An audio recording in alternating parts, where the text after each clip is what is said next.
know about you, but I am totally an Ariel. Hey Sunshines, welcome back to Sunshine Disney Girl.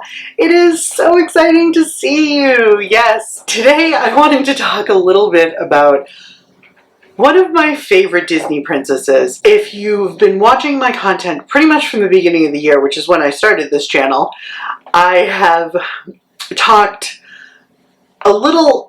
The year has been weird, let's just face it, with the, thing that's going around that is causing a lot of problems. My business plans have been completely changed for the year. But one of the things I kind of started this channel with was talking about the Disney princesses and their confidence and sort of how they're out there living their lives and how you can be just like your favorite Disney princesses. So today I wanted to talk to you a little bit about how I am like Ariel and the ways that I can be better.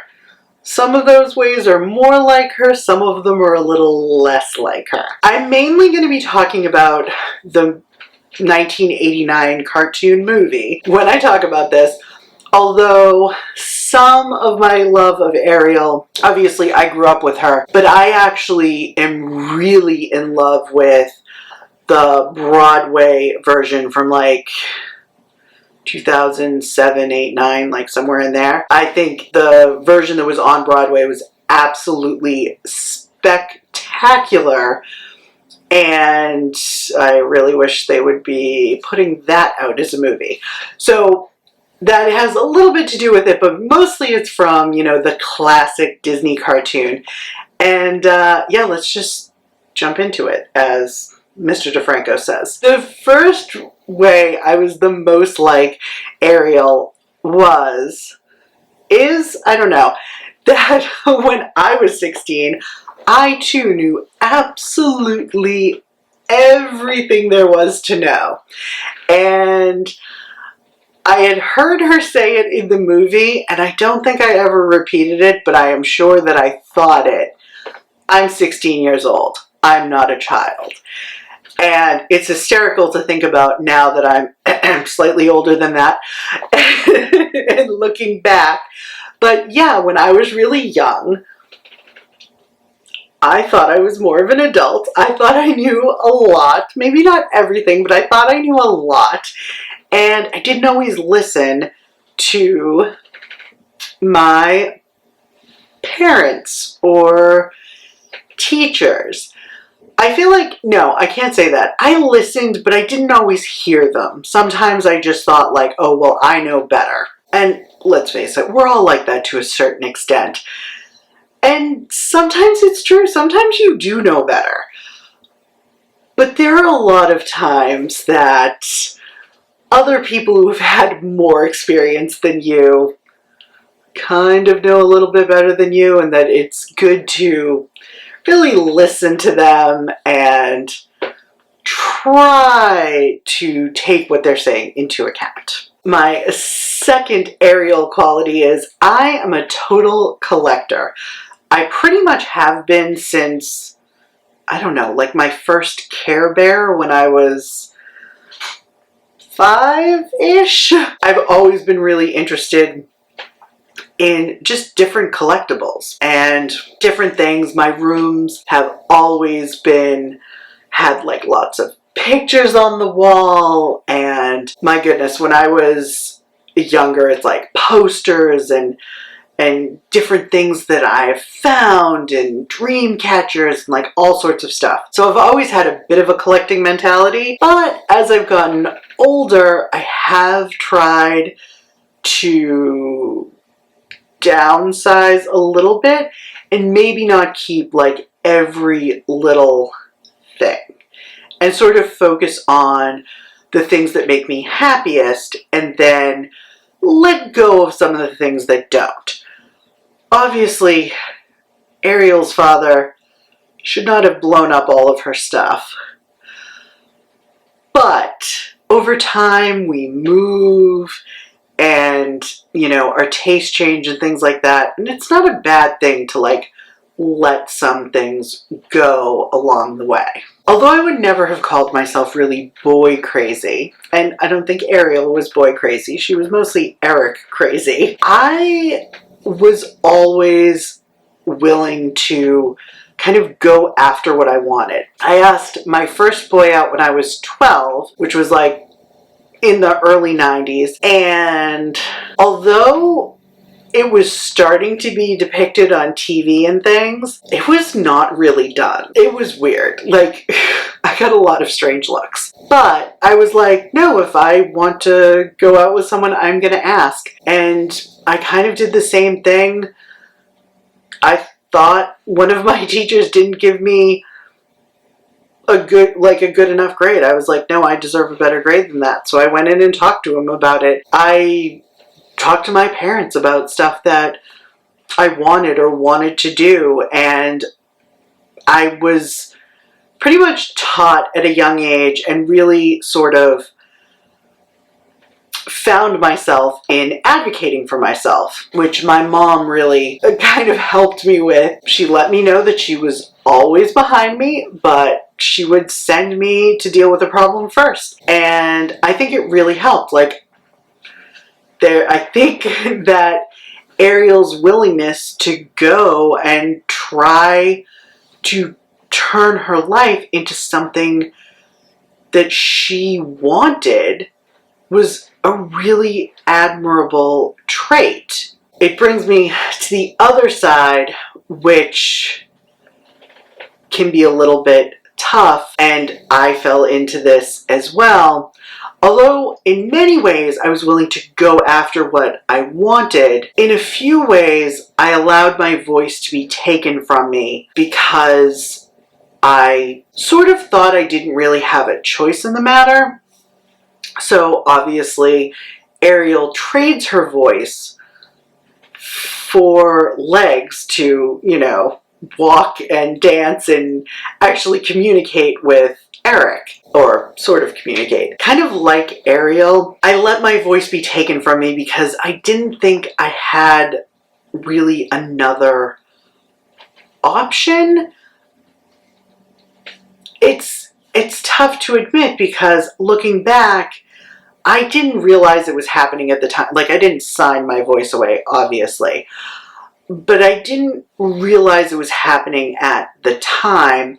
And it's something that now that I recognize it, I go back and I'm like, darn it, I really needed to think that one through a little bit more.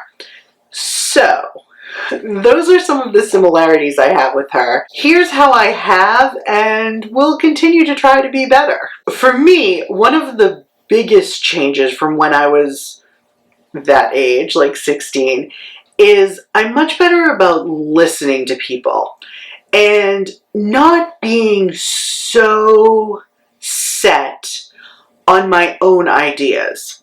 Like, I have pretty strong opinions about right and wrong, and I have strong opinions about a lot of stuff.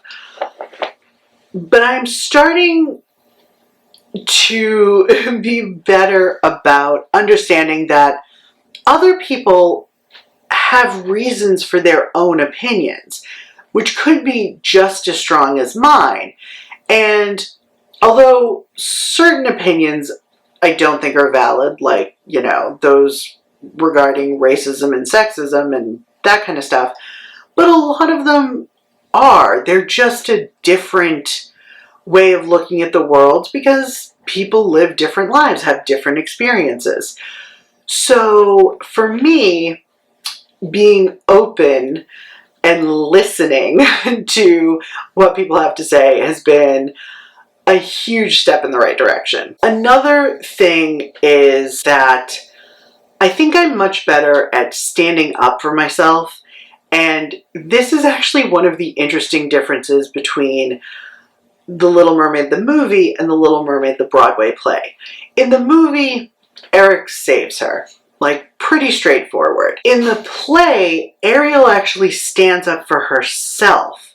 She doesn't just try to just have Eric save her or her father or anything like that. Like, she actually goes and defeats Ursula personally. That's something that I've had to work on, to actually stand up for myself in a more concrete way. When I was younger, I didn't speak. I was bullied a lot and I tended to just go quiet and I didn't say anything. I just wanted it to stop. I didn't want to have to engage. So I froze. As I've gotten older, I've tried to stick up for myself in a way that I think hopefully is effective.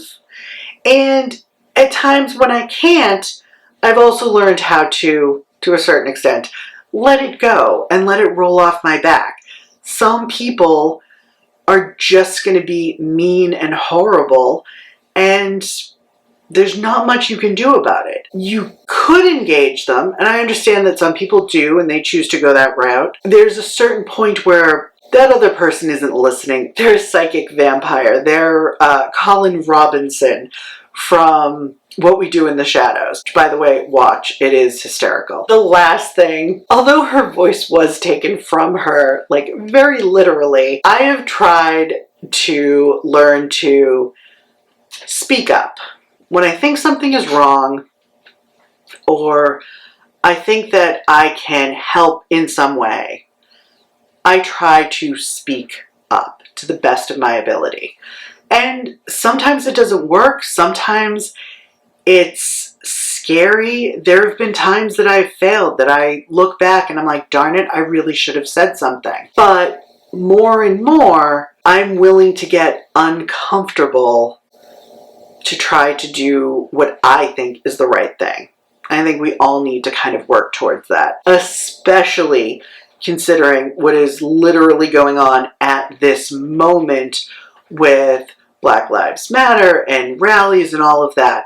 Being willing to listen, but also being willing to stand up for what you think is right and not be silent when people are being discriminated against or abused in some way. That is how I am such an Ariel. And let me know if you like this video, if you want me to make it a little bit of a series and do some of the other princesses. What princess do you think you are most like? I'm not sure I'm most like Ariel, but I happen to have this t-shirt which says, I'm such an Ariel. And so it kind of gave me the inspiration to do this today. I thought, like, that's actually a really cool concept, and I like that. And I like the whole, like, the confident Disney princess. I think that's really kind of important, and hopefully, maybe not this year, but I will be able to do the confidence retreats for women that I had planned for this year. And if that is something you're interested in, let me know down below, along with like, share, subscribe, tell your friends. Thank you so much for watching. Until I see you next time, I hope you live, laugh, and shine, because you are awesome. And I will see you real soon. Take a look at sunshine. Bye!